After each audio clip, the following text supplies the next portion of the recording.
बिस्मिल्लाहिर्रहमानिर्रहीम। अस्सलाम वालेकुम। कैसे हैं आप लोग? ठीक है, खैरियत से। अच्छा जी, आज हम जो टॉपिक करेंगे वो है job batch and process costing. Job batch process costing नाम से क्या लग रहा है? क्या पढ़ने वाले हैं?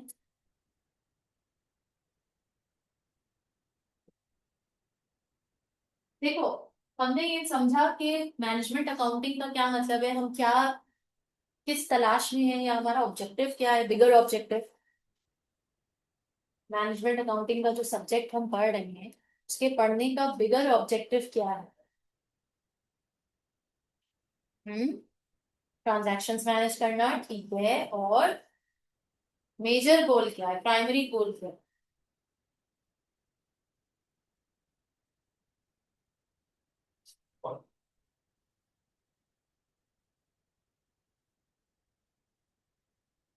आई फील वेरी सैड जब एक ही क्वेश्चन मैं बार बार हर क्लास में पूछती हूँ तो आप लोग ब्लैंक कैसे हो जाते हैं? वो भी ऐसा क्वेश्चन जो कि बहुत जनरल नॉलेज वाला क्वेश्चन है, यानी कि अगर मैं एक दफा बोल दूं तो वो रटने की जरूरत नहीं, वो ऑटोमेटिक समझ आ जाती है बात। मैनेजमेंट अकाउंटिंग का जो सब्जेक्ट आप लोग पढ़ रहे हो, जवेरिया, अब्बास, क्यों पढ़ रहे हो? उसका मेजर ऑब्जेक्टिव क्या है? आज मैंने कोई जवाब नहीं देना, आज मुझे इस सवाल का जवाब आप लोग से ही चाहिए। मेजर ऑब्जेक्टिव क्या है मैनेजमेंट अकाउंटिंग का? क्या फर्क है मैनेजमेंट अकाउंटिंग और फाइनेंशियल अकाउंटिंग में?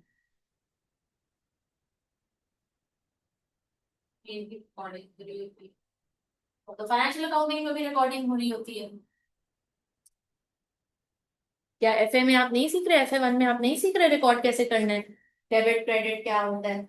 सीख रहे हो ना? तो फिर क्या फर्क है मैनेजमेंट अकाउंटिंग में और फाइनेंशियल अकाउंटिंग?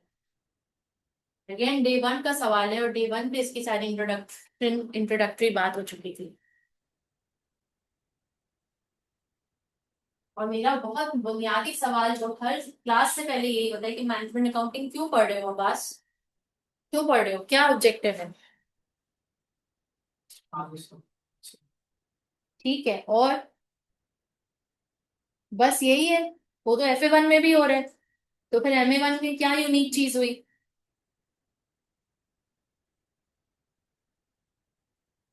मैं हिंट भी आपको दे रही हूँ। तो फिर ये कहाँ गुम हो जाता है ये जवाब? मुझे समझ नहीं आती, क्या मैं कौन सी फॉरेन लैंग्वेज में बात कर रही होती हूँ जो आप लोग को समझ नहीं आता मेरा सवाल? बेसिक आंसर, और एवरी डे मैं ये शुरू ही इस बात से करती हूँ कि मैनेजमेंट अकाउंटिंग हम पढ़ क्यों? हम इसलिए पढ़ रहे हैं ताकि हमें किसी प्रोडक्ट की या सर्विस की कॉस्ट निकालनी आ जाए। एक लेमैन को भी कॉस्ट निकालनी आती है, लेकिन हम एज एन एसीसीए क्या डिफरेंट करते हैं, हम इसको बहुत टेक्निकली सीख रहे होते हैं कि इस प्रोडक्ट की कॉस्ट निकालने के लिए हमें क्या कुछ शामिल करना है। Number 1, material. Number 2, labour. Number 3, overheads. ये बेसिक है जो हमें शामिल करना है। यूनिट कॉस्ट कार्ड सीखा था, नहीं सीखा था? ठीक है। तो मैनेजमेंट अकाउंटिंग का objective, repeat after me, management accounting का ऑब्जेक्टिव। यस, मुझे अब ऐसे ही पढ़ाना पड़ेगा आप लोग को, नर्सरी के बच्चों की तरह। Repeat after me, management accounting का ऑब्जेक्टिव प्रोडक्ट की कॉस्ट निकालना है। ये हमें प्रोडक्ट की या सर्विस की कॉस्ट निकालना सिखाता है कि कैसे निकालना है। तो उसमें हमने हमें बहुत सारी कॉस्टिंग टेक्निक्स सिखाई जाती है। तो कॉस्टिंग टेक्निक्स में नंबर 1 टेक्निक जो हमने ऊपर में सीखी, क्या सीखा? एब्जॉर्प्शन कॉस्टिंग सीखा, मार्जिनल कॉस्टिंग सीखा। उसके अलावा फीफो लीफो एफको याद है कुछ? वो भी सीखा। बेसिक कॉस्ट निकालना सीखी, यूनिट कॉस्ट कार्ड सीखा। ये सब क्या है? कॉस्टिंग टेक्निक्स है। इसी तरह एक और कॉस्टिंग टेक्निक है जिसको हम जॉब कॉस्टिंग कहते हैं, बैच कॉस्टिंग कहते हैं, प्रोसेस कॉस्टिंग कहते हैं। ये 3 अलग अलग कॉस्टिंग टेक्निक्स हैं, तरीका है। जॉब कॉस्टिंग, इसकी मिसाल है दर्जी। आप दर्जी के पास जाते हो, टेलर के पास जाते हो, कपड़े देते हो सीने के लिए। तो आप फॉर एग्जाम्पल आप गए, आपने कहा मुझे एक शलवार सूट सी दो। आप गए, आपने कहा मेरा कुर्ता पजामा सी दो। अब बताओ, जो दर्जी आपको कॉस्ट चार्ज करेगा, क्या आपकी और आपकी सेम होगी? डिफरेंट होगी ना? क्यों? रीजन? डिफरेंट मटेरियल है, और डिफरेंट जेंडर है, और डिफरेंट साइज है, डिफरेंट मेजरमेंट है। डिफरेंट डिजाइन है। आपका सिंपल कुर्ता पजामा है, इनका जाहिर है फैंसी होगा। यकीनन लेडीज का कुछ होता है, लेस भी लगा देना, तो बटन भी लगा देना, तो फलां भी लगा देना।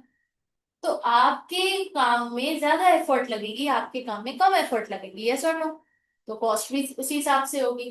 तो कॉस्ट डिफरेंट होगी, तो यानी कि क्यों डिफरेंट हुई कॉस्ट?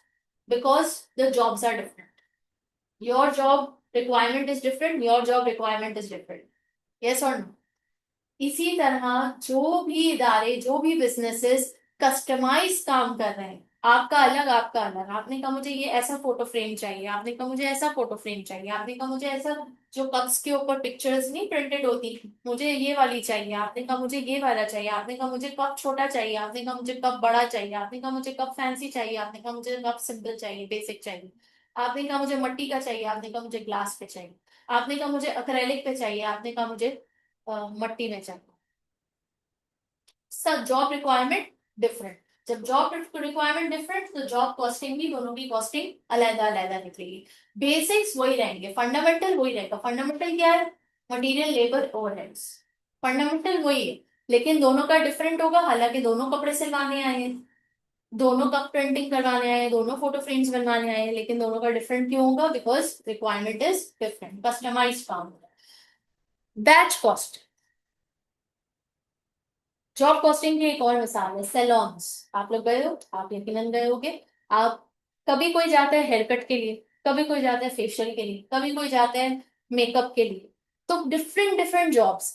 क्या हेयर कट की प्राइस और मेकअप की प्राइस सेम होती है? क्या फेशियल की प्राइस या हेयर कट की प्राइस सेम होती है?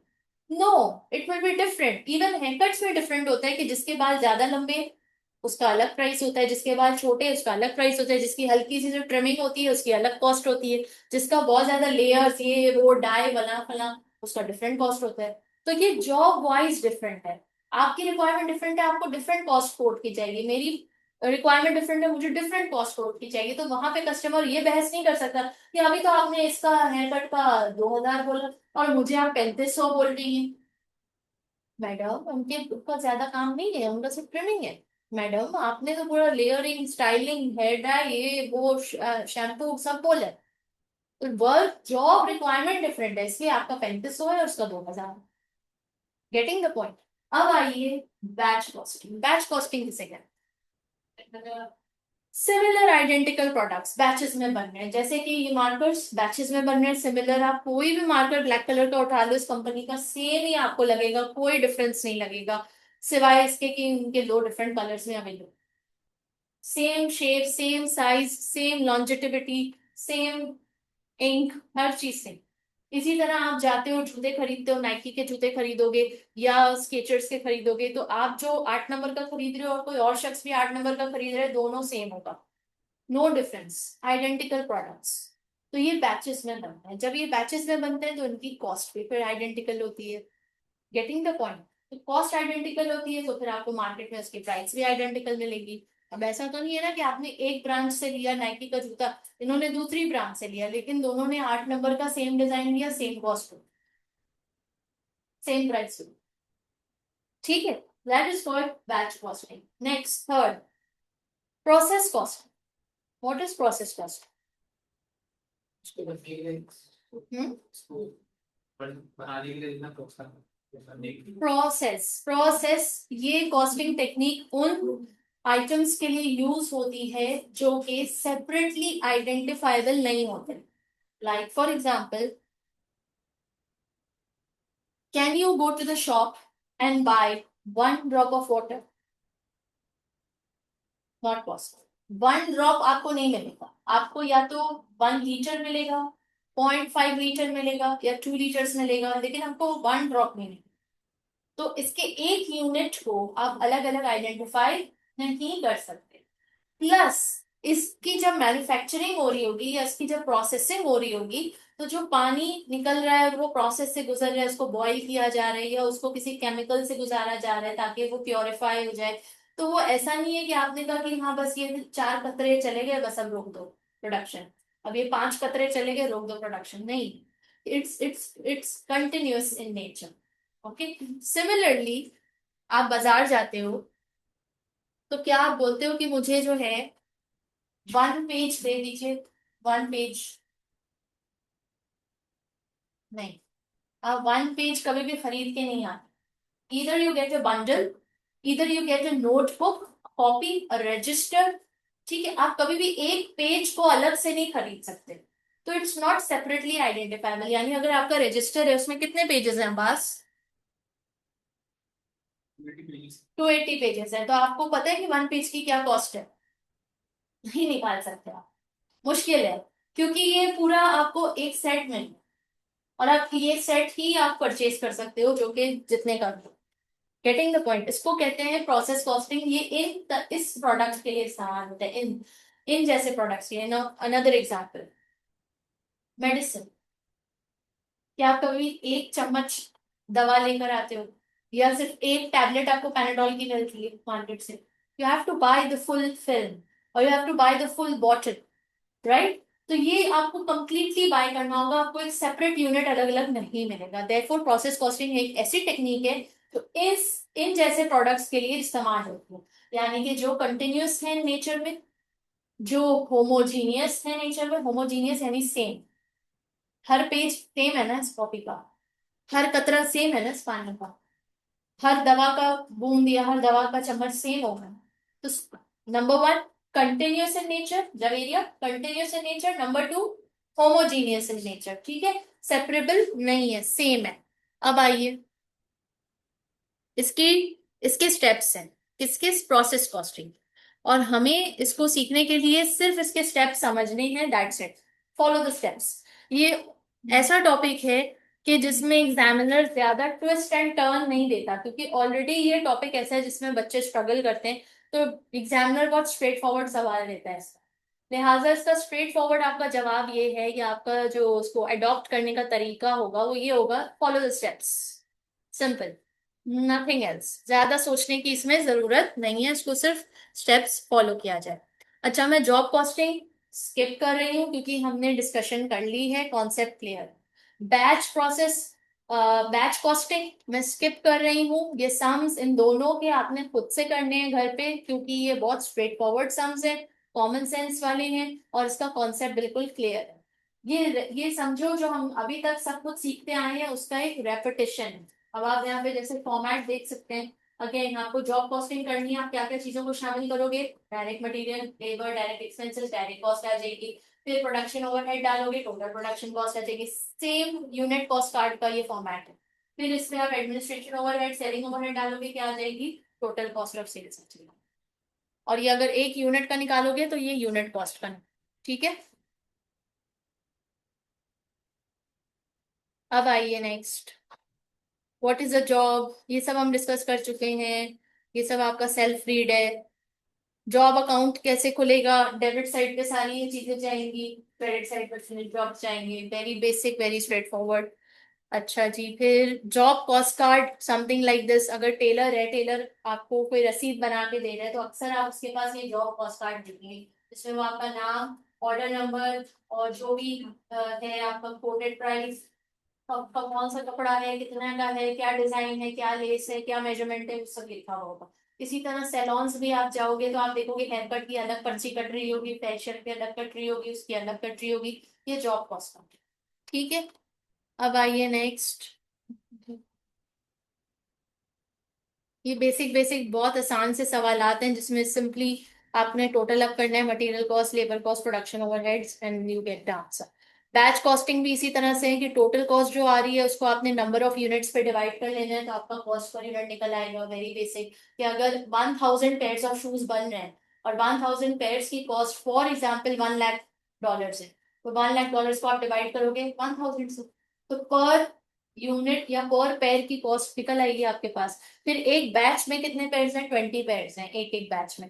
तो 20 पेयर्स को आप मल्टीप्लाई कर दोगे एक यूनिट से, तो आपको पता चल जाएगा कि एक बैच की क्या कॉस्ट है। क्लियर? बहुत स्ट्रेट फॉरवर्ड है ये, जब आप खुद से करने बैठेंगे बहुत आसान लगेगा आपको। तो इसलिए मैं इस पे अभी टाइम वेस्ट नहीं कर रही, हम पहले जा रहे हैं प्रोसेस कॉस्टिंग के टेक्निक्स पे, क्योंकि ये बिल्कुल न्यू है।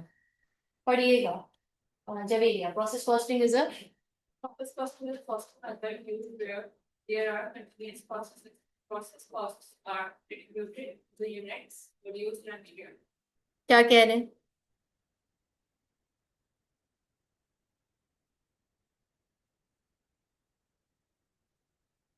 the entire continuous process से ये तक होता है हम process काफी यूज होते हैं.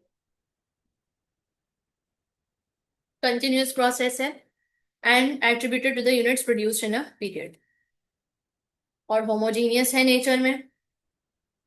अब आगे आइए, एग्जाम्पल्स गिवन है, oil refining, sugar refining, chemical processing, brewing, continuous production है. ठीक है. अच्छा, अब इस तरह की प्रोसेस कॉस्टिंग में क्या होता है, पढ़िएगा पहला point Abbas. There is often loss in process due to spoilage or wastage, evaporation, and so on. There is often a loss in process due to spoilage, wastage, evaporation and so on. यानी ऐसे process में loss होता ही होता है. पानी है, पानी का प्रोसेस हो रहा है, तो हो सकता है कुछ पानी इवेपोरेट हो जाए प्रोसेस के दौरान, हो सकता है कुछ पानी स्पिल हो जाए, गिर जाए. ठीक है. इसी तरह जब आप पेट्रोल या फ्यूल भरते हो गाड़ी में, हो सकता है थोड़ा सा ओवरफ्लो हो जाए, यस और नो, तो वेस्टेज हो जाए. इसी तरह जब दवाइयां बन रही होती हैं, हो सकता है उसमें से कुछ गिर जाए, जाया हो जाए, इवेपोरेट हो जाए, डिपेंड कर. Next, Javeria. Next until the is made in the final process. भाई, एक प्रोसेस से निकलने वाला आउटपुट दूसरे प्रोसेस के लिए क्या बन जाता है, इनपुट. अब इसको अगेन हम उससे समझ सकते हैं इस मिसाल से. आपका रेस्टोरेंट है, आप मदनी बिरयानी वाले हो, आप सिर्फ बिरयानी बेचते हो, तो बिरयानी बनाने का एक प्रोसेस है ना, और आप सेपरेटली एक एक चावल को अलग तो नहीं कर सकते कि ये एक चावल की कॉस्ट ये है. आप एक प्लेट चावल की कॉस्ट निकाल सकते हो, मगर एक दाने की नहीं निकाल सकते, यस और नो. एक गोश्त की बोटी की नहीं निकाल सकते, यस और नो. तो बिरयानी बनाने के लिए पहला प्रोसेस क्या होगा, आप इंग्रेडिएंट्स लाओगे, प्याज काटोगे, तेल में डालोगे, फ्राई करोगे, मसाला तैयार करोगे. मसाला तैयार हो जाएगा, तो अब ये मसाला किस में जाएगा, चावलों में जाएगा. तो यानी first process was preparation of the masala. तो फर्स्ट प्रोसेस का जो आउटपुट निकल के आ रहा है, आपने इंग्रेडिएंट्स डाले, आउटपुट निकला मसाला. अब आउटपुट को आपने दोबारा अगले प्रोसेस में डालना है, विच इज द, जब आप तय लगा रहे होगे, चावल मसाला फिर चावल फिर मसाला, ये सेकेंड प्रोसेस में इनपुट बन जाएगा. और फिर जो फाइनल आउटपुट निकल के आएगा वो क्या होगा, आपकी बिरयानी. तो ये आप बात समझ रहे हो कि एक एक प्रोसेस या एक स्टेज से निकलने वाला आउटपुट दूसरे स्टेज, दूसरे प्रोसेस के लिए क्या बन जाता है, इनपुट. Getting the point.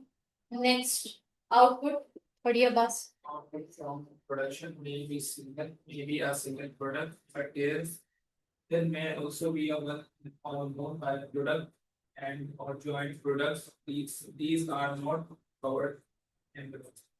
क्या कह रहे हैं कि प्रोडक्शन से जो आउटपुट निकल रहा है वो हो सकता है एक प्रोडक्ट हो, या वो हो सकता है दो प्रोडक्ट्स.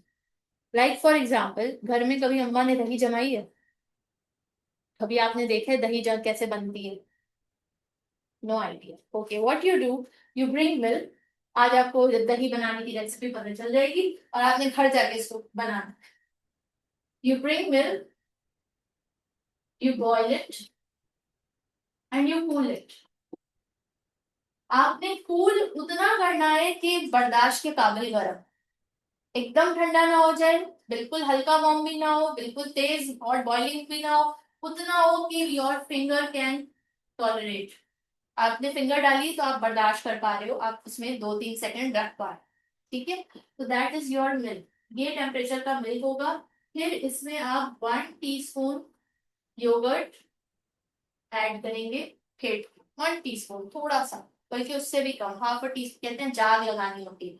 तो depend upon the quantity of the milk आप कितनी जाग लगाओगे. अगर मैं 2 किलो का बताऊं तो 2 किलो में 1 टीस्पून डलता है. अगर 1 किलो आप लोग कम क्वांटिटी का मिल्क ले रहे हो तो आप 1 टीस्पून से कम करते जाओगे, हाफ अ टीस्पून, फिर quarter teaspoon, depends upon the quantity of the milk. उसकी जाग बना के आप क्या करोगे, उसमें डाल दोगे और उसको कवर करके किसी कपड़े में लपेट के वार्म जगह पे रख दोगे 5-6 घंटे. भूल जाओ. 5-6 घंटे बाद जब आप खोलोगे कपड़ा, अगर तो गर्मी का मौसम है तो 4-5 घंटों में ही बन जाती है दही, और अगर सर्दी का मौसम है तो 6-7 घंटे भी लग जाते हैं. फिर जैसे ही आप कपड़ा खोलोगे तो आप देखोगे क्या बन गया, योगर्ट. Very easy. ठीक है. योगर्ट के साथ आपको ऊपर एक लेयर मिलेगी, उसको क्या बोलते हैं,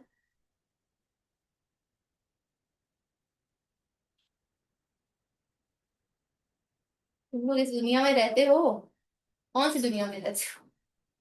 प्लेनेट अर्थ के वासी नहीं लगते। सिर्फ लेयर है। लेयर को क्या बोलते हैं, उसके ऊपर जो लेयर तय जम जाती है? मलाई होती है। यस, इट्स द मलाई, इट्स द क्रीम। अब ये आपका इनपुट था, इंग्रेडिएंट था, यस और नो। इस इंग्रेडिएंट के साथ एक और इंग्रेडिएंट था, यस और नो। और फिर प्रोसेस था, जिसको प्रोसेस से आपने गुजारा, एंड आपको क्या मिला? दो प्रोडक्ट्स, योगर्ट, मलाई, दो प्रोडक्ट्स मिले। हाउएवर, इनके नाम जो है क्या रखोगे? या तो इसको बाय बाय प्रोडक्ट किसको बोलोगे? जॉइंट प्रोडक्ट किसको बोलोगे? I put Roberto and then I do. इस मिल्क और उसमें हाँ, ये दोनों योगर्ट और मलाई में से बाय प्रोडक्ट कौन सा है, जॉइंट प्रोडक्ट कौन सा योगर्ट जो है वो पाए। है? अच्छा। बाय प्रोडक्ट का मतलब होता है जो बोनस मिल जाए, फ्री में मिल जाए आपको, आपने उसके लिए मेहनत नहीं की थी। यस, अगर आपकी नियत ये थी, अब ये आपकी इंटेंशन पे डिपेंड करता है। किस पे डिपेंड करता है? इंटेंशन। ये आपकी इंटेंशन पे डिपेंड करता है कि आपकी नियत क्या थी। अगर आपकी नियत ये थी कि मुझे तो दही चाहिए, तो आपने दही जमाई, और बोनस में आपको मलाई भी मिल गई। तो ये जो मलाई है वो आपका क्या होगा? By product. और दही क्या होगी? Main product. दही क्या होगी? Main product. अब आइए, आपकी नियत थी, मुझे ना अम्मी दिल चाह रहा है कि दही भी हो और मलाई भी हो। क्यों? क्योंकि ना मैं मलाई को फिर जमा करूंगी, और 4 दिन में मलाई बहुत सारी हो जाएगी, क्योंकि रोज मैं दही जमाऊंगी तो 4 दिनों में मेरे पास काफी सारी अच्छी खासी मलाई हो जाएगी। फिर मैं उसका घी निकालूंगी, या मैं उसका मक्खन निकालूंगी। तो होममेड मक्खन कितना मजे का होता है ना अम्मी। तो अब आपकी नियत क्या है कि मुझे दही भी चाहिए और मुझे मलाई भी चाहिए, मुझे दोनों चाहिए, दोनों मेरे मेन प्रोडक्ट्स हैं, तो मैं क्या उसको बोलूंगी? Joint products. फिर ये दोनों क्या कहलाए जाएंगे? Joint products. सेम वे इसको इदारे पे ले आओ।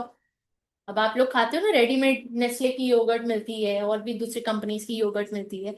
तो वहां भी यही सिलसिला है। अगर इदारे की ये नियत है कि हमें मलाई भी चाहिए, दही भी चाहिए, और वो प्रोसेस या मैन्युफैक्चरिंग इस नियत से कर रहे हैं, तो वो उसका जॉइंट प्रोडक्ट कहलाया जाएगा। अगर वो इस नियत से कर रहे हैं कि नहीं, ये हमारा मेजर प्रोडक्ट है, भाड़ में जाइए, आती है आए, नहीं आती नहीं आए, एक्स्ट्रा ही है, हमने तो उसको बेच देना है किसी थर्ड पर्सन को, या हमने तो उसको डिस्कार्ड कर देना है, या व्हाट्सोएवर, तो फिर वो उसका क्या बन जाएगा? By product. असल बात है कि मेहनत किस चीज के लिए हो। ओके, अब आइए next, basics of process costing, यानी कि स्टेप्स क्या हैं प्रोसेस कॉस्टिंग के। तो हमारे पास 4 स्टेप्स हैं। स्टेप नंबर 1 पढ़िएगा Javeria.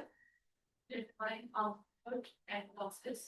Calculate loss per unit of output. Calculate the cost of completed output and work in progress.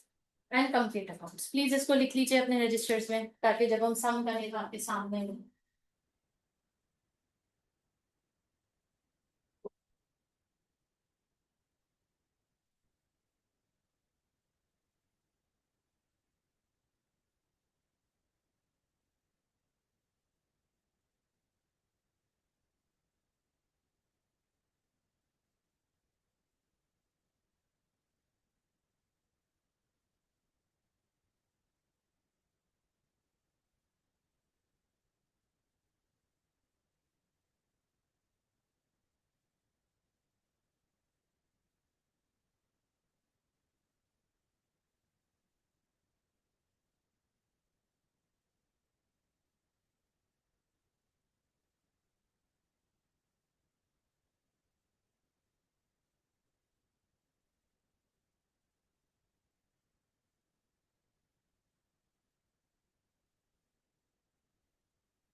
That's the beauty. You know, it doesn't.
जी बेटा डन।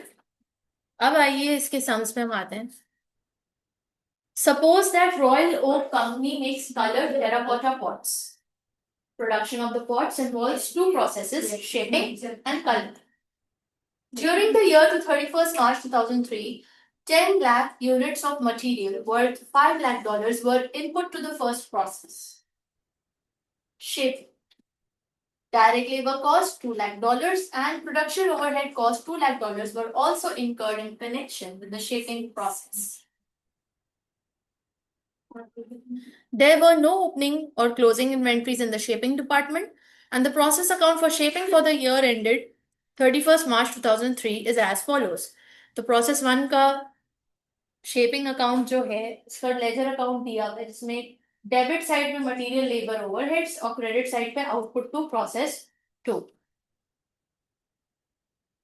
फिर प्रोसेस टू का दिया हुआ है material one from process one, added material, direct labour, production overhead, debit side और वो सब credit side. सिर्फ एक चीज याद रखो, जब भी प्रोसेस अकाउंट का लेजर बना रहे होगे ना तो डेबिट में सिर्फ इनपुट जाएगा, क्रेडिट पे आउटपुट जाएगा, ये याद। ठीक है, डेबिट साइड पे क्या रिकॉर्ड होगा, इनपुट, जितना भी इनपुट है, मटेरियल है, लेबर है, ओवरहेड्स है, एक्सपेंसेस है, जो भी इनपुट है वो डेबिट साइड पे जाएगा, और जो आउटपुट है वो क्रेडिट साइड पे जाएगा। अब जो प्रोसेस कॉस्टिंग का आपने फर्स्ट स्टेप क्या था?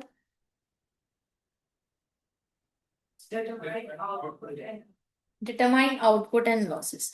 तो ये सवाल से क्या आपको आउटपुट और लॉस पता चल रहा है अभी? कुछ नहीं पता चल रहा है। इस सवाल से सिर्फ आपको एक चीज निकालना सिखाया है, मतलब स्टेप बाय स्टेप ये लोग सिखाएंगे एग्जाम्पल में, तो हम स्टेप बाय स्टेप ही चलेंगे। इन्होंने स्टार्ट किया है, आई थिंक थर्ड स्टेप से। थर्ड स्टेप है cost per unit. Third step है cost per unit find out करना है। सेकंड स्टेप है cost per unit find out करने। तो सेकंड स्टेप पे देखिए क्या है, cost incurred divided by output. जो टोटल कॉस्ट आ रही है उसको डिवाइड किस पे कर रहे हैं? आउटपुट से कर रहे हैं। और ये कौन सा आउटपुट है? ये एक्सपेक्टेड आउटपुट है। कौन सा आउटपुट है? एक्सपेक्टेड आउटपुट है। तो ऊपर वाली जो एग्जांपल सम थी उसमें प्रोसेस वन का कॉस्ट क्या था? टोटल $9 लाख, और यूनिट्स कितने बन रहे थे? 10 लाख यूनिट्स। तो जब आप डिवाइड करोगे तो आपको कॉस्ट पर यूनिट क्या मिलेगी? $0.9 per unit for process one. इसी तरह प्रोसेस टू पे 15 million divided by 10 lakh, which will give you $1.5 per unit. Cost per unit निकाल लिया। आसान है कॉस्ट पर यूनिट निकालना। अब जरा ये सवाल देखिए, calculate the cost per unit of process one. आप क्विकली कीजिए।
आउटपुट से डिवाइड कर एक डालना है। आउटपुट कौन सा है? हाँ।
virtual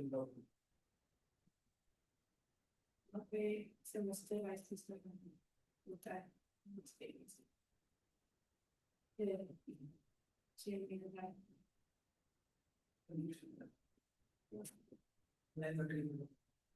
online में भी बनी देखते और जाते थे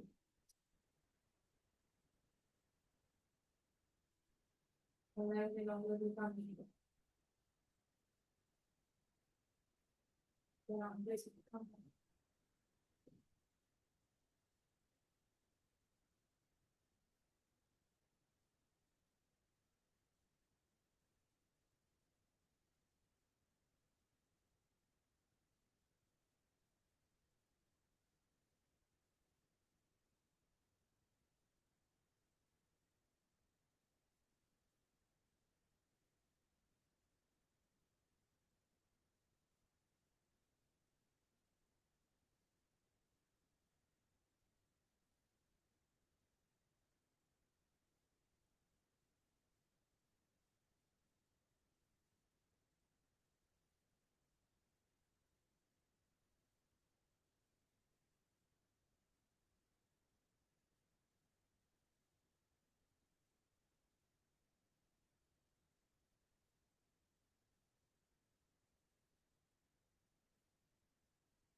जाते थे ना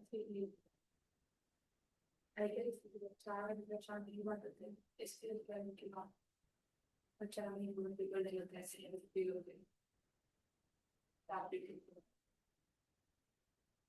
the December that would be easy for you.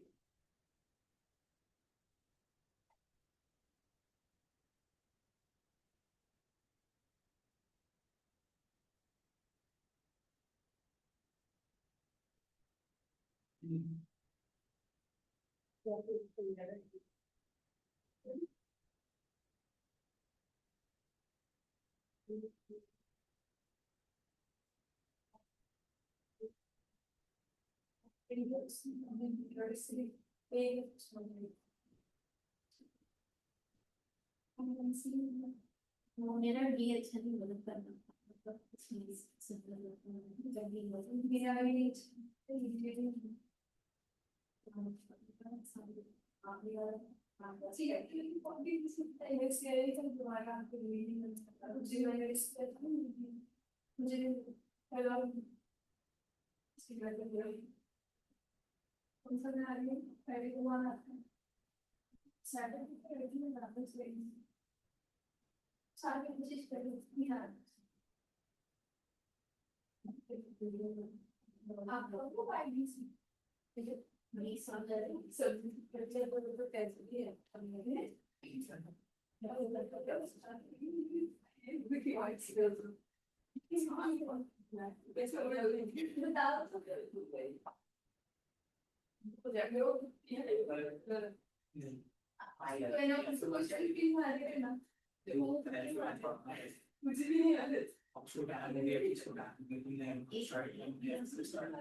क्या आंसर आ रहा है? $8 पर यूनिट। ठीक है, अब आगे आइए। Step 1 is determine output and losses, यानी सवाल में आपको आउटपुट गिवन होगा, लॉसेस गिवन होगा, आपने सिर्फ उसको आइडेंटिफाई करना है। फिर अगला स्टेप है आपका कॉस्ट पर यूनिट निकालना है आउटपुट का, जो अभी अभी आपने निकालना सीख लिया। फिर है calculate total cost of completed output and work in progress. Total cost निकालिए, कॉस्ट पर यूनिट जब निकल आया तो टोटल कॉस्ट निकालना क्या मुश्किल है? Total units multiply by cost per unit. Getting the point? Total units multiply by cost per unit, तो टोटल कॉस्ट निकल आएगी। And then finally complete accounts, जिसको हमने ऊपर देखा कि टी अकाउंट्स में डेबिट साइड में सारा इनपुट जा रहा है और क्रेडिट साइड पे सारा आउटपुट रिकॉर्ड हो रहा है। ठीक है, तो ये बहुत आसान से 4 स्टेप्स हैं। अब सबसे पहले हम लॉसेस पे आएंगे। लॉस हमने डिस्कस किया कि लॉस होता ही है, जब आप मैन्युफैक्चरिंग करते हो, जब आप दर्जी को अपने कपड़े देते हो तो लॉस होता है।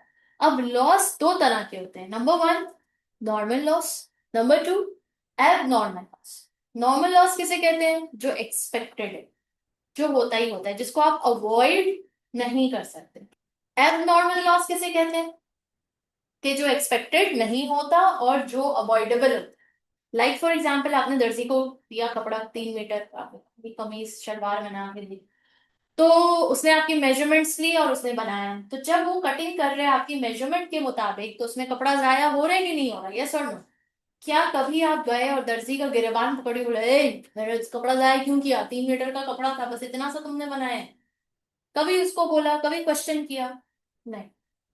तो जब उस पे क्वेश्चन नहीं किया, क्यों नहीं किया? Because it was normal loss, it was expected, it's unavoidable. अगर आप अपने साइज का चाहते हो तो कटिंग होगी, वेस्टेज होगा, दैट्स नॉर्मल। हाउएवर, वो दर्जी ने कहा था आपको कि कल आपको कपड़े पहुंचा देगा, और आज जो है वो उसको इस्त्री कर रहा है, फाइनल कर रहा है, उसको तय करके आपको डिलीवरी के लिए तैयार कर रहा है, और इस्त्री करते करते उसकी लाइट चली गई। लाइट चली गई, उसने वहीं सब कुछ छोड़ा और वो चला गया जरा सुट्टा पीने के लिए। ठीक है ना, जरा सुट्टा वट्टा पी के, जरा चाय शाय पी के, जरा ब्रेक ले। अब जैसे ही वो गया, उसको 20 मिनट लग गए, पीछे से 10 मिनट में लाइट आ गई। अब वो तो भूल ही गया कि इस्त्री तो उसने कपड़े के ऊपर रखी हुई थी। जब वो वापस आया, और लो धुआं निकल रहा है, जल रहा है, वो कपड़ा जल गया सारा। अब वो उसने हटाया, उसने कहा यार अब मैं क्या करूं, अब बाजी तो मेरा बेड़ा गर्क कर देंगी, अब मैंने क्या करना? मैंने उसने कहा शीशे डाल देता हूँ, भेज देता हूँ, अल्लाह बोल दूंगा मेरे किसी बंदे ने कर दिया, ओ बाजी पता नहीं था, ये हो गया, ऐसे हो गया, कर दूंगा, ड्रामा कर दूंगा। अब उसने तय वय करके अच्छे से पैकेजिंग करके डिलीवर कर दिया आपको। अब जब घर पे आपने देखा इतना बड़ा निशान आपके मारिया बी के एक्सपेंसिव जोड़े पे, तो आपका खून खोलेगा नहीं खोलेगा? आप उस दर्जी का गिरबान पकड़ेंगे नहीं पकड़ेंगे? यस और नो? तो आप उसको क्या बोलेंगे? क्या अबे साले तूने मेरा ये इस्त्री क्यों खराब जला दिया, मेरा कपड़ा जला दिया, पता है कितने हजारों का था? 20,000 का जोड़ा था, मेरी ईद का जोड़ा था, मेरी बरी का जोड़ा था, फलाना था ढिमकाना। तुमने ऐसे कैसे जला दिया, ये वो मुझे नहीं पता, तुम मुझे नया ला के दो। बोलोगे नहीं बोलोगे? सो नाउ यहाँ पे लॉस हुआ, वो कौन सा लॉस था? अनएक्सपेक्टेड, अब नॉर्मल लॉस। तो ये अब नॉर्मल लॉस की ना कॉस्ट होती है, अब नॉर्मल लॉस की कॉस्ट होती है, वेरएज नॉर्मल लॉस की कोई कॉस्ट नहीं होती। नॉर्मल लॉस की कोई कॉस्ट नहीं होती। नॉर्मल लॉस की कॉस्ट आप कैसे रिकॉर्ड करोगे? जीरो। और एबनॉर्मल लॉस की आप कॉस्ट रिकॉर्ड करो। तो यानी प्रोसेस कॉस्टिंग में आप सवाल पढ़ोगे और देखोगे कि आया कि ये लॉस नॉर्मल है कि एबनॉर्मल है, और उसकी ट्रीटमेंट उसी हिसाब से होगी। तो सबसे पहले तो कैलकुलेशन देखें कैसे हो रही है। Suppose 2000 units are input to a process, loss is 5% of input and there are no opening or closing inventories, calculate the loss। जल्दी से कैलकुलेट कीजिए।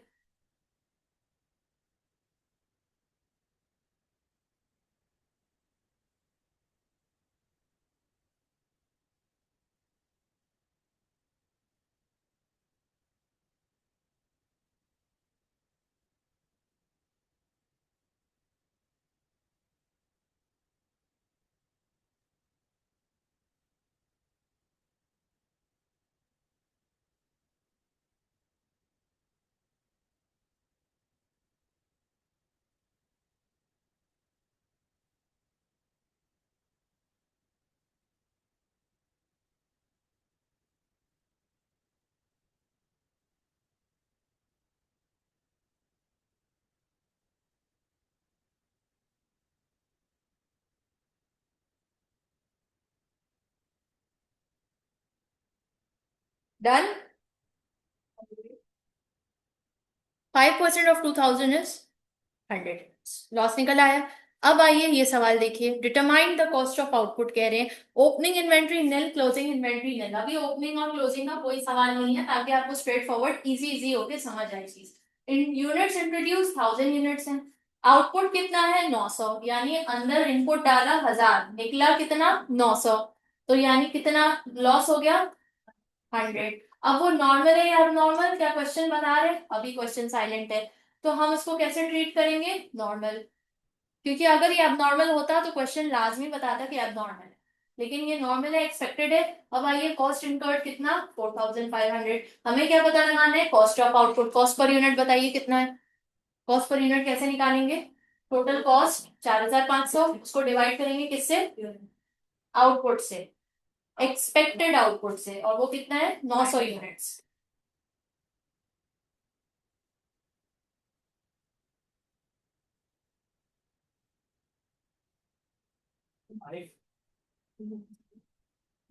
Very good. ठीक है। हमेशा याद रखिएगा, यहाँ पे आप 1000 नहीं डालेंगे, आप यहाँ पे एक्सपेक्टेड आउटपुट डालेंगे। एक्सपेक्टेड आउटपुट 900, यानी नॉर्मल लॉस के बाद। ठीक। अब आइए नेक्स्ट। अब इसका प्रोसेस अकाउंट देखिए कितना सिंपल। टी अकाउंट बनाया, डेबिट साइड पे इनपुट 1000 यूनिट्स डाले थे 4500 के, आउटपुट क्या निकला? 900। नॉर्मल लॉस कितना था? 100। 100 की क्या कॉस्ट लिखी? जीरो। क्यों जीरो क्यों लिखा? बिकॉज हमने ये सीखा है कि नॉर्मल लॉस की कॉस्ट क्या होगी? Zero, nothing. और एबनॉर्मल लॉस की कॉस्ट हम रिकॉर्ड करेंगे। ठीक है। तो यहाँ पे डेबिट साइड पे all your inputs, credit side पे ऑल योर आउटपुट्स। जल्दी से ये टी अकाउंट बनाइए ताकि आप लोगों के दिमागों में ये रजिस्टर।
डन। अब आइए next. Suppose 1000 units at a cost of 4500 are input to a process. Losses are 10% and there are no opening or closing inventories. Complete the process account. तो जल्दी से इसका कैलकुलेट कीजिए, लॉस कितना है, कॉस्ट पर यूनिट निकालिए और T account बनाइए। हाँ, ये तो इसका बनाया है ना, अब ये 10% का है। सपोज 1000 यूनिट्स ये बताए बनाए ना, ऊपर 5% था ना।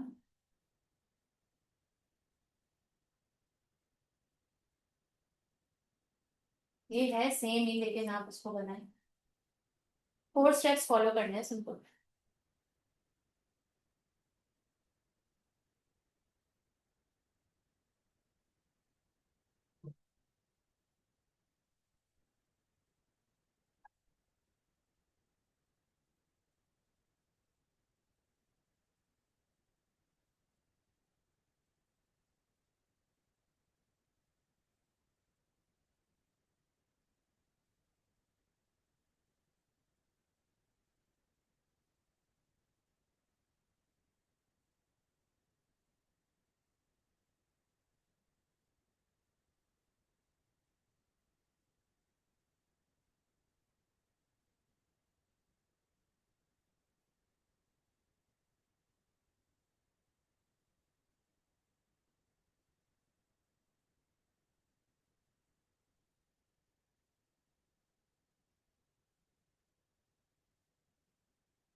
आउटपुट क्या है, 1000 ठीक है, और लॉस लॉस कितना है, 10%, 100 लॉस में दूसरा स्टेप क्या है, यूनिट कॉस्ट का है ना, कॉस्ट पर यूनिट कॉस्ट का and multiply by 100,000 राइट, जितनी कॉस्ट होगी उसको डिवाइड करना है इनपुट से, input 1000 output 900 आउटपुट से आउटपुट अब दिया है देखो, 1000 में से 100 माइनस करेंगे कितने तो हमें लॉस हो गया, 900 से डिवाइड करें,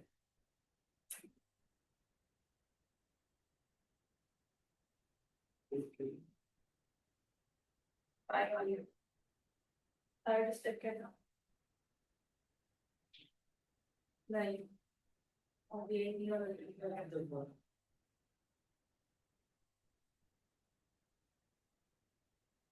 फोर्थ स्टेप में से इसका कर लो, सेम ही था,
जब रीजन आएगी जब बोल रहा है ऐसे बना हाँ ठीक, सेम टू सेम तो डिलीवरी बनाने आते हैं तो हम करेंगे, आते हैं ना, ठीक, बनाओ तो सही आते हैं, ये तो दिखाते हैं, ऐसे बन जाएगा कवर तो नहीं आती है, ये वाला तो सेम करेगा, आगे क्वेश्चन में होगा ये वाला सेम डन हो गया।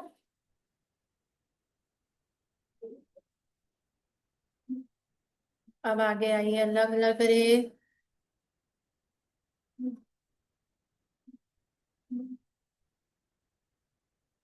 गो अहेड, ट्राई दिस।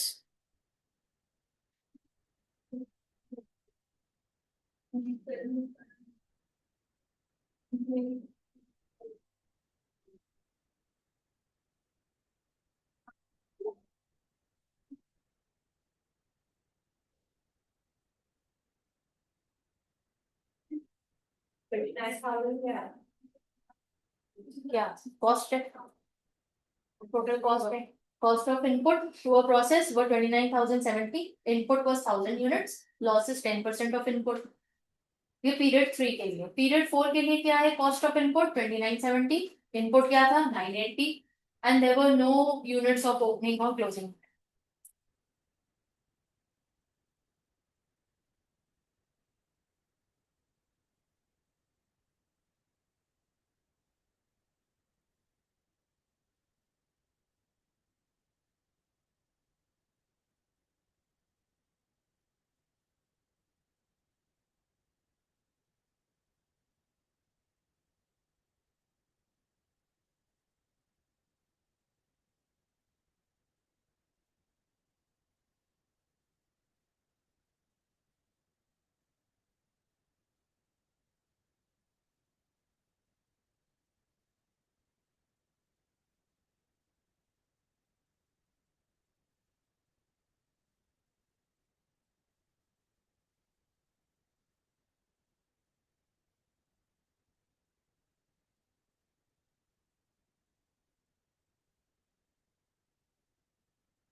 ये actual output ना 1000 है सही।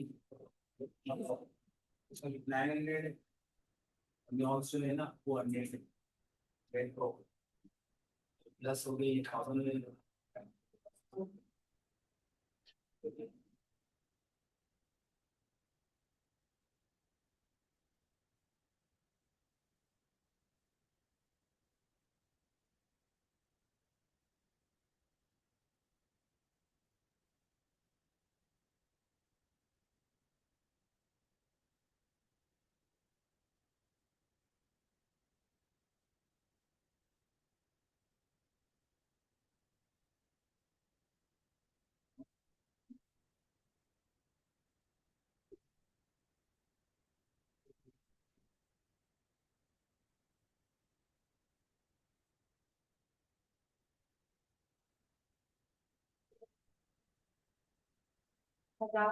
आउटपुट 10% है।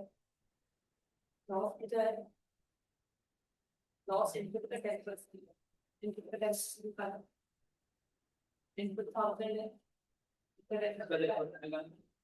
इनपुट का 1000 है।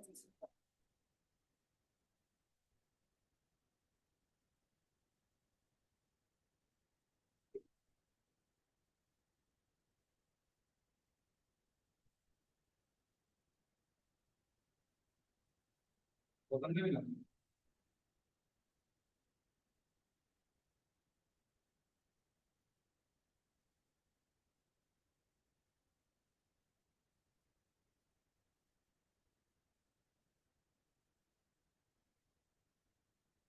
ठीक है। अब 100 आ गया तो तो कर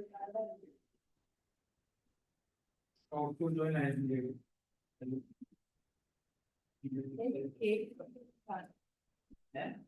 800 के सारे ब्लॉक नीचे और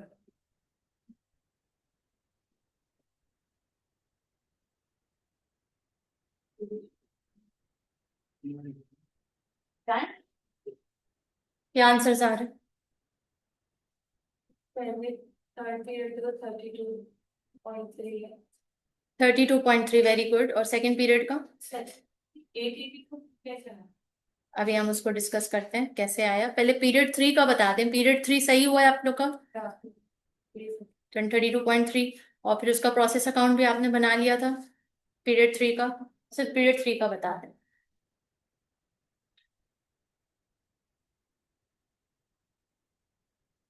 सही है। कॉस्ट ऑफ इनपुट है, फिनिश गुड्स है और लॉस अकाउंट है, तो लॉस क्योंकि नॉर्मल लॉस है तो जीरो। क्लियर? अब आइए, बर्फ तो गिर रही है यहाँ पे।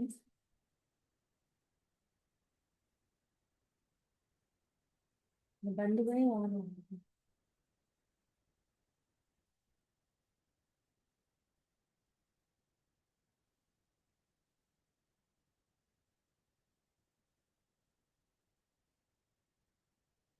अस्सलाम वालेकुम। मैं सनम। अच्छा, आज इंग्लिश वाले स्टूडेंट्स को नीचे नहीं भेजिएगा।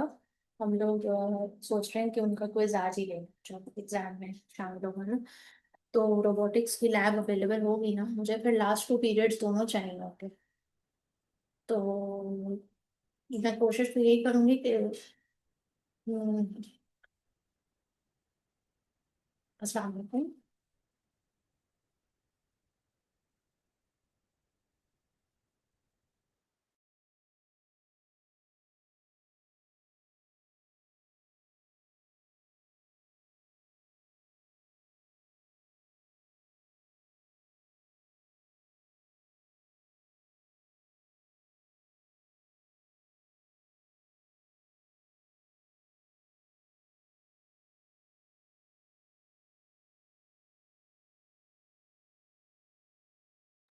ऑल राइट, अब इसमें करना ये है,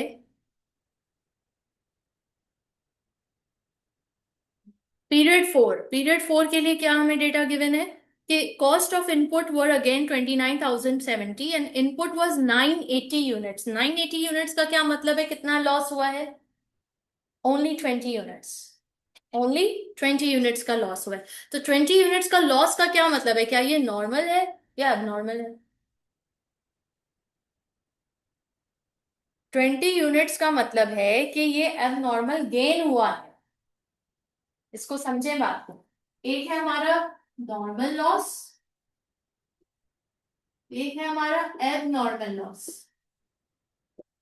और एक है हमारा एबनॉर्मल गेन। एबनॉर्मल गेन का मतलब ये होता है कि आपने सोचा था कि 10% तो लॉस होगा ही होगा, हाउ एवर 10% से कम हुआ। जहां 100 यूनिट्स जाने थे वहां सिर्फ 20 यूनिट्स गए, तो ये अनएक्सपेक्टेडली आपकी बचत हो गई। तो अब इसका हमें क्या करना है, इसकी ट्रीटमेंट कैसे होगी? तो इसको हम यहाँ पे देखिएगा, एक्चुअल आउटपुट कितना है? 882। 882 कैसे आ रहा है इसका? 980 यूनिट्स इनपुट है, 980 इनपुट है, आउटपुट कहाँ है?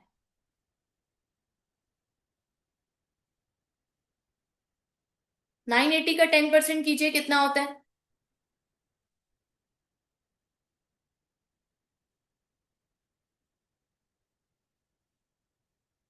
98.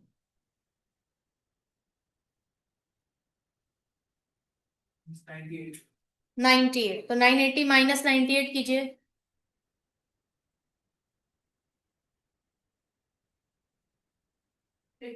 882। तो यानी यहाँ पे एबनॉर्मल गेन का कोई सीन नहीं है। वो इनपुट था 980 यूनिट्स, मुझे लगा वो आउटपुट कह रहे। इनपुट था 980 यूनिट्स, उसके ऊपर 10% लॉस 98। तो 9 आपका क्या हो गया? अल्लाह भला करे, आउटपुट 882। लॉस कितना, आउटपुट कितना आया? 882। कैसे पता चला? 980 माइनस 98। अब कॉस्ट ऑफ इनपुट निकालिए। तो 29,070 divided by 882।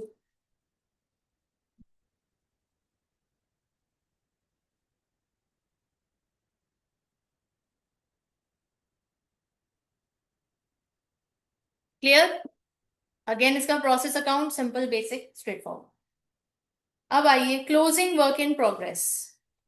When units are partly completed at the end of a period, it is called closing work in progress. It is necessary to calculate equivalent units of production in order to determine the cost of a completed unit. अब यहाँ पे बात ये हो रही है बेटा कि आपका आउटपुट फॉर एग्जाम्पल आपने महीना शुरू किया, 1 जनवरी से काम शुरू किया, 1 जनवरी से आपने काम शुरू किया, और करते करते करते आप 31 पे आ गए। तब आपको 31 को क्या करना था, अकाउंट्स क्लोज करना था। जाहिर है हर महीने का अकाउंट क्लोज होता है, तो अकाउंट क्लोज करना था। हाउएवर आपने देखा कि इस महीने में जो कंप्लीट हुए, प्रोडक्शन हुई है, वो 1100 यूनिट्स प्रोड्यूस हुए जो मुकम्मल थे, फिनिश गुड्स, कंप्लीट गुड्स। और कुछ 200 यूनिट्स जो थे ना, वो अभी भी मशीन में थे, अंडर प्रोसेस थे, वो मुकम्मल नहीं हुए थे, ना वो रॉ शक्ल में थे, ना वो फिनिश गुड्स की शक्ल में थे। वो प्रोसेस के जरिए गुजर रहे थे, प्रोसेस से गुजर रहे थे, तो लिहाजा इनको हम क्या कहते हैं, वर्क इन प्रोग्रेस। क्या कहते हैं इनको, वर्क इन प्रोग्रेस। अब आपको अकाउंट्स क्लोज करना है, तो आप फिनिश गुड्स तो डायरेक्ट लिख दोगे 1100 यूनिट्स बने, और कॉस्ट पर यूनिट भी निकाल दोगे, बट वर्क इन प्रोग्रेस की ट्रीटमेंट कैसे होगी। तो प्रोसेस अकाउंट हमें ये बोलता है, हमें ये बताता है कि जब भी आपको वर्क इन प्रोग्रेस वर्क करना होगा, तो आप जो 4 स्टेप्स फॉलो करते हैं, उन 4 स्टेप्स का जो पहला स्टेप है सिर्फ वो थोड़ा सा चेंज होगा। फर्स्ट स्टेप में क्या लिखेंगे हम, step 1, statement of equivalent units. क्या लिखेंगे, स्टेटमेंट ऑफ इक्विवेलेंट यूनिट्स, यानी कि इसमें हम क्या लिखेंगे, units completion and equivalent units. ये इस तरह से आपके कॉलम्स बनेंगे। तो यूनिट्स में आपने कहा 1000 यूनिट्स जो थे वो 100% कंप्लीट थे, तो इक्विवेलेंट यूनिट्स कितने हुए, 100% ऑफ 1000 इज 1000। लेकिन जो 200 यूनिट्स थे वो सिर्फ 60% कंप्लीट थे, तो 60% of 200 is how much, calculate कीजिएगा।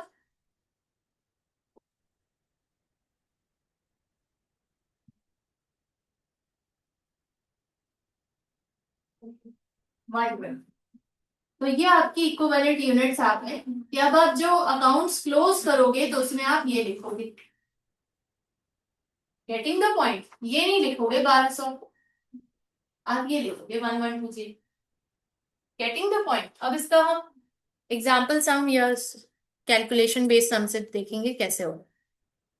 Trotter Company is a manufacturer of processed goods. In one process, there was no opening inventory, but 5,000 units of input were introduced to the process during the month. And the following costs were incurred: direct material itna, conversion cost में direct labor itna, production overhead itna. Of the 5,000 units introduced, 5,000 units introduced, अब बास मतलब क्या, 5,000 क्या है, input है। 4,000 were completely finished during the month, यानी ये फिनिश गुड्स हो गए, कितने, 4,000। And transfer to the next process, closing inventory 1000 units was only 60% complete.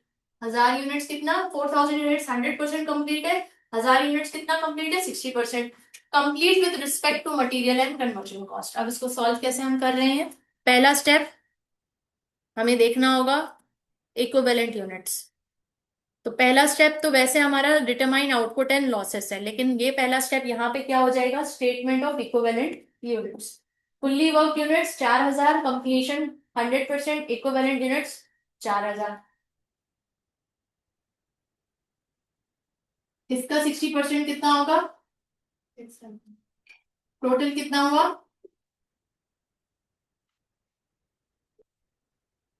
ठीक है। देखिए समझ आया, ये स्टेप समझ आया कैसे हो रहा है। बाकी सब सेम है, बाकी सब में कोई टेंशन नहीं है। Total cost divide by equivalent units, same cost per unit जैसे निकालते हैं। 29,440 को आप डिवाइड किससे करोगे, 4,600 से।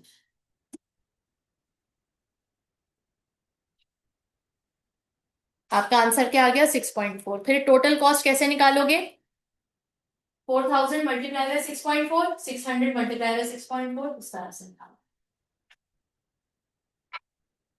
Complete accounts, debit side all the input, credit side all the output, 4,000 1,000 इस तरह का। अच्छा यहाँ पे अब आप देखो ना, यहाँ पे 600 नहीं लेते, इक्विवेलेंट यूनिट्स नहीं ले रहे, फुल क्लोजिंग इन्वेंट्री ले रहे हैं, लेकिन जो इसकी कॉस्ट है वो 600 की ले रहे हैं। जो यहाँ पे 600 की कॉस्ट निकाली ना, 3840। Getting the point. अब इसको कॉपी करना है। पहले स्टेटमेंट ऑफ इक्विवेलेंट यूनिट्स लिखें। एग्जाम्पल सम नंबर दीजिए। ये कौन सा एग्जाम्पल सम है? 6.5। उसके बाद step 1, step 2, step 3, step.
Done.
यहाँ देखना हाँ बोलो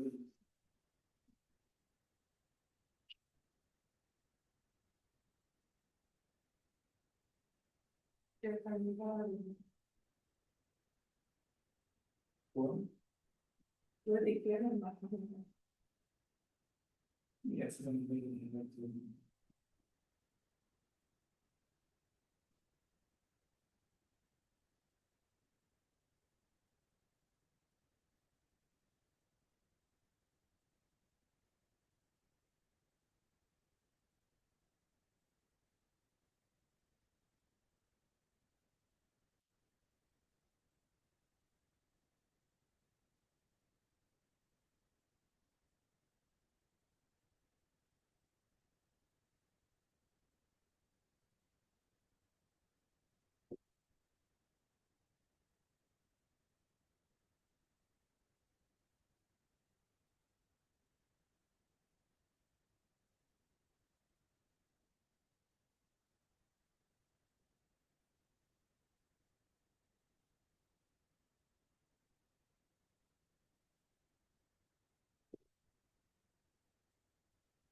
डन।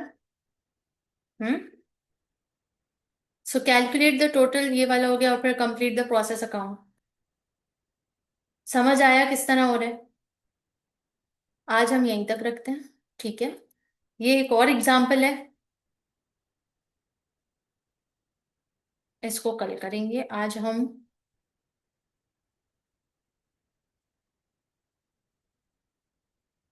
इसको भी करके हम खत्म कर सकते हैं, वैसे कर लें। 10 मिनट चाहिए बस। आसान है। देखें, अब आपने सिंपल मेथड कर ली है। सिंपल क्या मेथड की है? आपने लॉस समझ लिया, एबनॉर्मल लॉस, नॉर्मल लॉस समझ लिया। अभी तक एबनॉर्मल लॉस की कहानी आई नहीं है। एबनॉर्मल लॉस की कहानी MA2 और FA2 है। यहाँ पे सिर्फ नॉर्मल लॉस ही आपको बताया जा रहा है। फिर आपने इक्विवेलेंट यूनिट समझ ली कि जब वर्क इन प्रोग्रेस होगा तो इक्विवेलेंट यूनिट्स कैसे आप उसको तब्दील करो। अब इसी का थोड़ा सा बड़ा क्वेश्चन अब यहाँ पे आ रहा है, जिसमें ओपनिंग इन्वेंट्री अगेन 0 है, material input from process 1 4000 units हैं, कॉस्ट ऑफ इनपुट, अब तीन चीजें हैं यहाँ पे, material from process 1, added material in process 2 and conversion cost, तीन चीज। कहा जा रहा है output is transferred into the next process 3, no losses occur, यहाँ पे लॉस का कोई सीन नहीं है। हाउएवर यहाँ पे क्लोजिंग वर्क इन प्रोग्रेस बताया जा रहा है amounts to 800 units. Closing work in progress बता रहे हैं कितना, 800 यूनिट्स, और 800 यूनिट्स में भी वो बता रहे हैं कि प्रोसेस 1 मटेरियल यानी ये वाला, इसके एतबार से प्रोडक्ट जो है वो 100% कंप्लीट है, एडेड मटेरियल के एतबार से 50% कंप्लीट है, और कन्वर्जन कॉस्ट के एतबार से 30% कंप्लीट है। तो यानी ये तीन चीजें हैं जिसके एतबार से तीन डिफरेंट परसेंटेजेस गिवन है। तो इसमें सिंपली होगा क्या, आप simply step 1 statement of equivalent units बनाओगे और ऐसा ही बनाओगे, लेकिन ये जो बीच वाला कॉलम है ये तीन हिस्सों में डिवाइड हो जाएगा, ये तीन हिस्सों में डिवाइड हो जाएगा, और ये तीन हिस्से कौन से होंगे जो यहाँ पे मेंशन है, material from process 1, added material और कन्वर्जन कॉस्ट। तो ये कंप्लीशन की परसेंटेज यहाँ पे आ जाएगी, कंप्लीशन परसेंटेज। तो इसके एतबार से प्रोडक्ट 100% कंप्लीट है, इसके एतबार से 50% कंप्लीट है, और इसके एतबार से 30% कंप्लीट है। फिर आप यहाँ पे क्या दोगे, मेंशन करोगे आगे, prepare the process to account for the period. तो आपका मटेरियल इनपुट कितना है, 4000 यूनिट्स, मटेरियल इनपुट कितना है, इनपुट 4000 यूनिट्स, ये 4000 100% मटेरियल फ्रॉम प्रोसेस 1 के एतबार से कंप्लीट है। तो आप यहाँ पे क्या लिखोगे, 4000, यहाँ पे 4000 50% कंप्लीट है एडेड मटेरियल के एतबार से, तो क्या लिखोगे 2000, और यहाँ पे 30% कंप्लीट है, तो कैलकुलेट करो जल्दी से कितना आ रहा है 30% ऑफ 4000,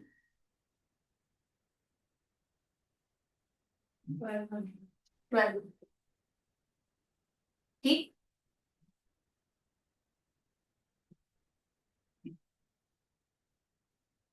अब जरा देखते हैं इसका सोल्यूशन क्या आ रहा है। Statement of equivalent units 4000 complete है, कंप्लीटेड प्रोडक्शन, जो टोटल कंप्लीटेड प्रोडक्शन है वो 3200 है, 3200 है, और जो क्लोजिंग वर्क इन प्रोग्रेस है वो 800 है, समझ रहे हैं। अब 3200 तो हर एतबार से कंप्लीट है, हर एतबार से 100%, 100% कंप्लीट है, 3200, 3200, 3200, ये है कुल फिनिश गुड्स जो पूरी इसकी प्रोडक्शन हो गई है।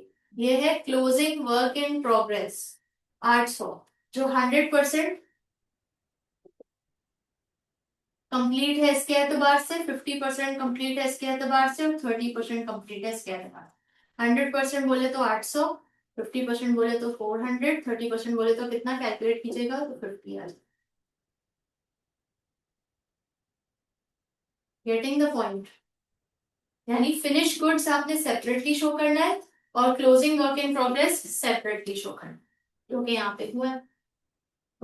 अब इसका फिर आप टोटल निकाल लेंगे, टोटल कैसे निकालेंगे, 3200 प्लस 800 कितना आ रहा है, 4000, यहाँ पे कितना आ रहा है 3200 प्लस 400 कितना आ रहा है 3600, और यहाँ कितना आ रहा है 325। ये आपका अब इक्विवेलेंट यूनिट निकल के आ गया, क्या निकल के आ गया, equivalent units. Calculate cost per unit, again process 1 added material ये आपने लिख दिया 6000, 1080, 1720 ये कॉस्ट है, और इक्विवेलेंट प्रोडक्शन इन यूनिट्स जो वहां पे हमने निकाला 4000, 3600 और 3440, 3440।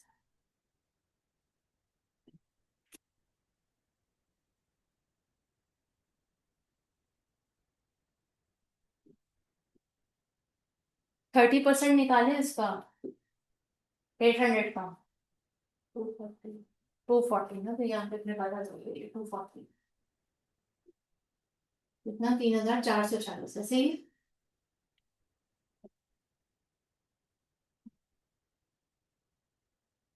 कॉस्ट पर यूनिट अब आप कैसे निकालेंगे, डिवाइड कर लेंगे कॉस्ट को, divide by equivalent units, cost divide by equivalent units, cost divide by equivalent units 1.5 0.3 0.5, तो टोटल कॉस्ट पर यूनिट कितनी आ रही है 2.3। और फिर उसके बाद टोटल कॉस्ट निकालेंगे, again total cost completed production की 3200 मल्टीप्लाई बाय 2.3, और फिर 800 का सबका डिफरेंट डिफरेंट करके करेंगे तो हमारे पास अगेन सेम आंसर आ रहा होगा 8800, जो शुरू हमने किया था यहाँ पे 8800, ये जो कॉस्ट है सेम। Getting the point. अब इसका जब कंप्लीट प्रोसेस अकाउंट करेंगे तो क्या करेंगे, डेबिट साइड पे इनपुट रिकॉर्ड कर लिया, क्रेडिट साइड पे आउटपुट रिकॉर्ड कर लिया, सिंपल स्ट्रेट फॉरवर्ड।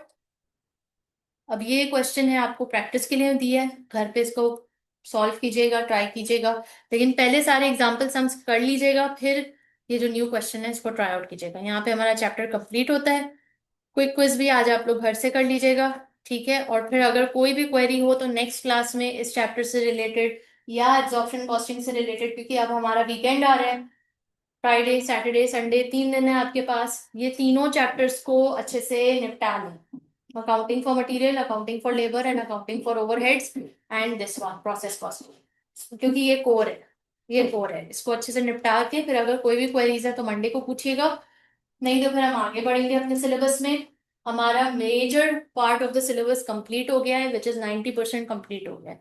अब सिर्फ 10% रह गया है, जिसमें सिर्फ 3 चैप्टर्स हैं जो मुझे कवर करवाने हैं, जो नेक्स्ट वीक में इंशाल्लाह कंप्लीट हो जाएगा, यानी next week will be our last week of MM1 course. तो यानी जो भी क्वेरीज अब आपकी हैं, अब आप सीरियस हो जाएं और अपनी पढ़ाई में ध्यान दें, और जो क्वेरीज हैं वो नेक्स्ट वीक तक मुझसे क्लियर आउट करवा लें। और अपने माइंड को, हमने क्या डेडलाइन डेट दी थी एग्जाम के लिए, 20 तारीख हो गई है नवंबर की। हमने क्या डेडलाइन डेट दी थी अपने आप को कि हम दिसंबर सेकेंड वीक तक हम पेपर दे देंगे। 13 दिसंबर हमने सोचा था, 6 को या 13 को या 20 को, जो डेट्स आपको मिल रही हैं यही डेट्स हैं। तो आप अगर माइंड बना के चलोगे कि 13 को मुझे देना है पेपर हर हाल में, आई थिंक दिसंबर में सिर्फ 2 डेट्स आए, 6 और 20 तारीख, जहां तक मुझे याद है, फिर भी आप कंफर्म कर लीजिएगा, नहीं तो फिर आप 20 तारीख को पेपर दे रहे हैं और MM1 निकाल के खत्म करें। रजिस्ट्रेशन हो गई है, नहीं हो गई आप लोगों की, हो गई है आपकी, हो गई है, मिल गया है नंबर या अभी प्रोसेस हो, प्रोसेस में, तो इंशाल्लाह मिल जाएगा नेक्स्ट वीक तक, होपफुली मिल जाएगा। तो 20 दिसंबर को आपने MM1 का पेपर देके निपटाना है इसको, अगले साल पे नहीं लेके जाना, बात समझ आ रही है। 20 तारीख को MM1 खत्म, और फिर FA1 भी इसी तरह एज सुन एज पॉसिबल खत्म। पहले MM1 दे के निपटाइए, फिर FA1 दे के निपटाइए, ठीक है। ज्यादा आप लोगों ने इसको ज्यादा नहीं लटकाना, ये 2 पेपर्स ऐसे हैं, नर्सरी लेवल के पेपर्स इसको कहते हैं, इसके ऊपर ज्यादा टाइम फजूल में वेस्ट नहीं करना है। सिर्फ 10 चैप्टर्स हैं, मुझे नहीं लगता कि आप लोगों को कोई मुश्किल होनी चाहिए, सिर्फ 10 चैप्टर्स हैं MM1 के। 10 में से हम मेजोरिटी कर चुके हैं, 3 पीछे रहते हैं, और जो 3 पीछे रहते हैं वो बहुत आसान है। जो हमारा जो मेजर मुश्किल सिलेबस था ना, वो हमने आज कवर कर दिया। अकाउंटिंग फॉर ओवरहेड्स और ये प्रोसेस अकाउंटिंग, ये दोनों सबसे ज्यादा मुश्किल लगता है स्टूडेंट को, बाकी अकाउंटिंग फॉर मटेरियल और लेबर बहुत आसान है, सब बस ये भी बहुत आसान है, ये दोनों बहुत आसान है, सिर्फ आपका फोकस चाहिए, फोकस और प्रैक्टिस। फोकस और प्रैक्टिस करोगे तो ऐसी कोई चीज नहीं है जो आप नहीं कर सकते। और आपने एम हाई करना है, 90 से अबव चाहिए मुझे आप लोग का स्कोर, कोई मुश्किल चीज नहीं है, कोई मुश्किल चीज नहीं है, ठीक है। तो ये हम नेक्स्ट वीक में इंशाल्लाह वाइंड अप कर रहे हैं अपना कोर्स, और फिर मैं आपके back to back test lined up कर दूंगी। समझ आ रही है, 1 से 6 तक तो मैं कुछ नहीं कर सकती, उसके बाद 8 9 10 11, 8 9 10 11 समझे आपका back to back test, mock test mock test mock, और 20 तारीख को आपने पेपर देके खत्म। क्लियर, कोई सवाल? Thank you.